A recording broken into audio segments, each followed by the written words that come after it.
I've been asked to talk about e-health in South Africa, and that's a daunting task because on the one hand there's so much to tell. On the other hand, there's very little to talk about, and that sounds odd, but hopefully it'll become clear to you as I go on. For those of you who've forgotten your basic geography, we're down the bottom end of Africa. We've got a population of just over 52 million. We're divided into 9 provinces, and I'll come back to that a bit later. About 40% of our people live in fact, rural areas, and about 14% survive on less than $1 a day purchasing power parity. In fact, government spends about $230 a head a year on health, and that's to service the in fact uninsured. That's in fact 82% of the people. But the in fact actual facts are that 60% of the total health spend in the country is spent on the 18% who are insured. As you can see, we have a shortage of doctors, as does everybody else. And unfortunately, the governments of health in South Africa has devolved from the National Department of Health down to the 9 departments of health in each of the provinces. And they can act independently, and they sure do.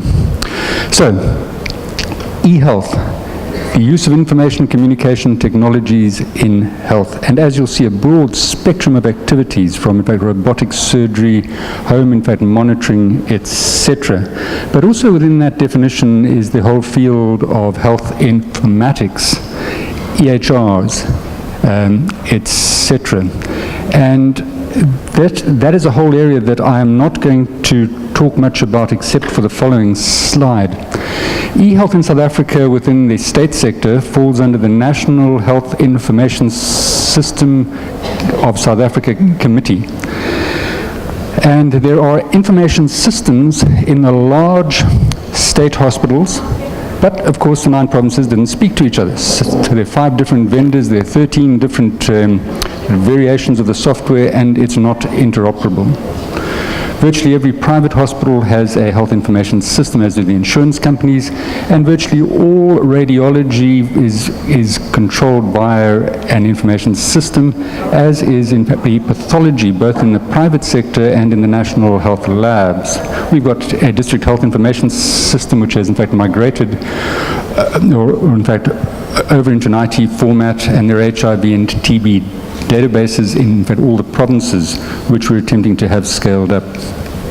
So, on to the area that I feel most confident about. We began telemedicine probably back in the late 80s when we linked the early CT scanners back to in fact medical school. The National Department of Health then formed this National Health Information Committee, which is made up of the chief information officers of the 9 departments of health and some senior members of the National Department of Health. They then set up a task team to set up telemedicine, which was duly launched in 1999 in 6 provinces to in fact 28 hospitals, and it failed spectacularly. Within 18 months, all but 1 radiology service was in fact still functional, and that was functional because of the interests of 1 neurosurgeon who didn't want to take patients that he thought in fact could be managed on site. In fact, thereafter we went into the depths of depression, and in 2006 we attempted to form a National Telemedicine Association and were actively blocked by a senior member of the National Department of Health.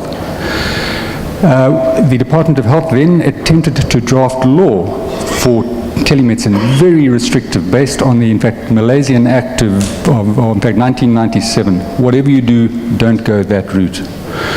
The first steps of draft ethics for the practice of telemedicine, in fact, was circulated in 2008, and I'll come back to those. The first drafts of an e-health strategy, a telemedicine strategy, etc. And in 2011, the formation of an e-health subcommittee of a ministerial advisory committee on e-health. And I chair that, and I can say that we have achieved 0. We were fortunate enough to eventually get the South African Telemedicine Association going in 2011, but there has been some success. We do have a national e-health strategy, which is very important because it is the foundation of everything going forward, and that was launched at the end of in September of 2012. The first sequel of that is that we actually have a national health normative standards framework for interoperability. So hopefully the problems that we've faced in the provinces will go away over time. But I think that's actually a very important first step. The National Telemedicine Strategy, and you'll see the date there, October 2012, still hasn't been, in fact, launched. It's lying on somebody's desk in the Department of Health. The same as the M-Health strategy for South Africa, still hasn't been launched. The Health Professions Council in South Africa is a statutory body that licenses doctors, and it sets the in fact, ethical and practice guidelines. And in a way, they have probably been the biggest obstruction to telemedicine in South Africa. Why? Because they make dumb statements. Phone doctors under fire.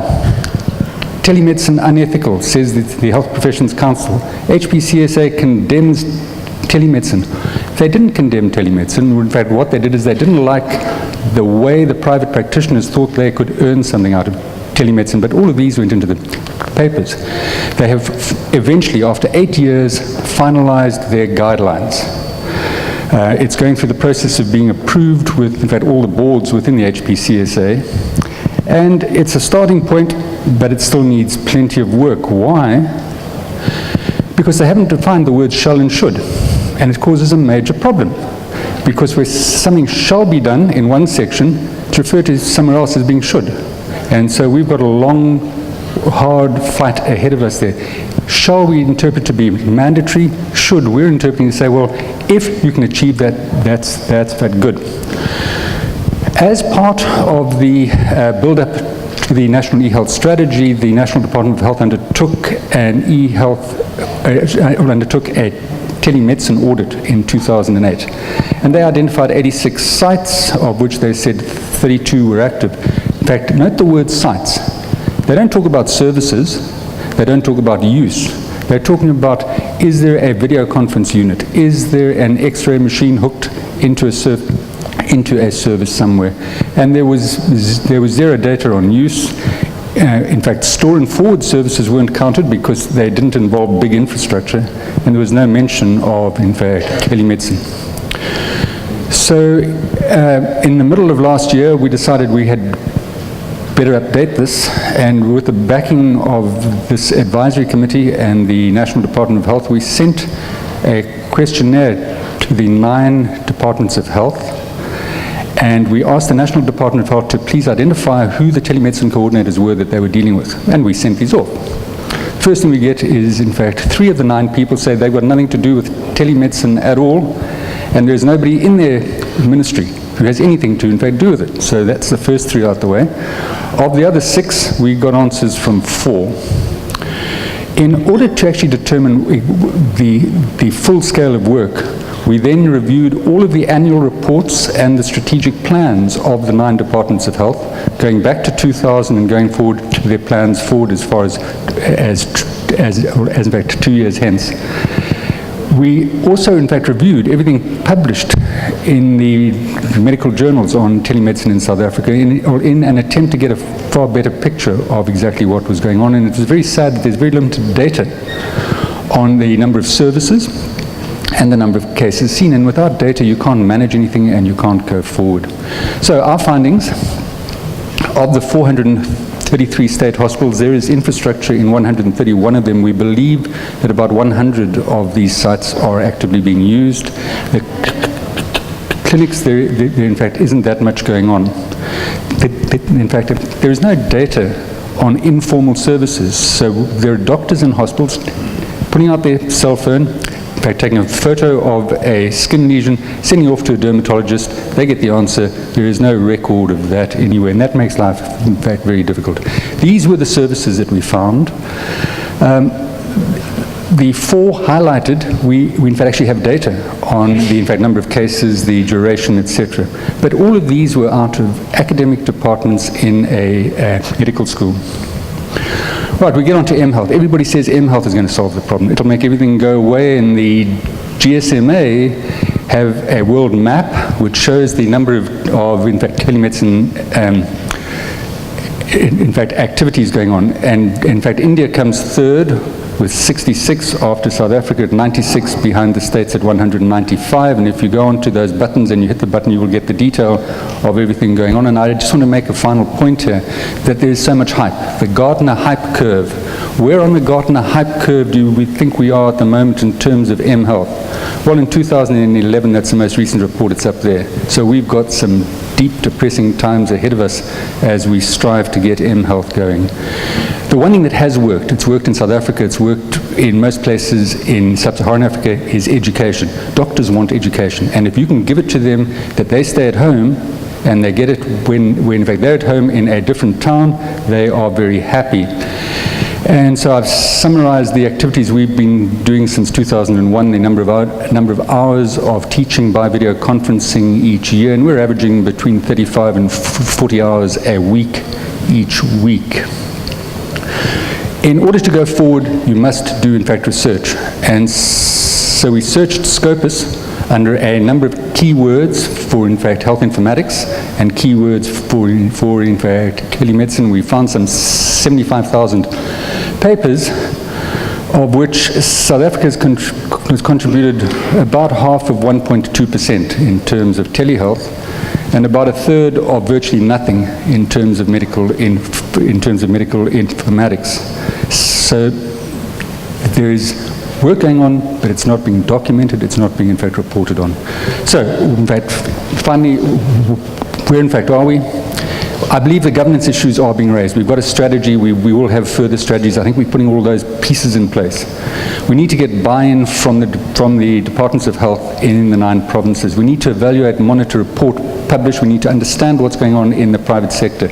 We see spontaneous services be starting. We need to develop an enabling environment. But the message that we keep saying at these conferences over and over and over again, we've got to raise awareness everywhere. It isn't just in the Ministry of Health.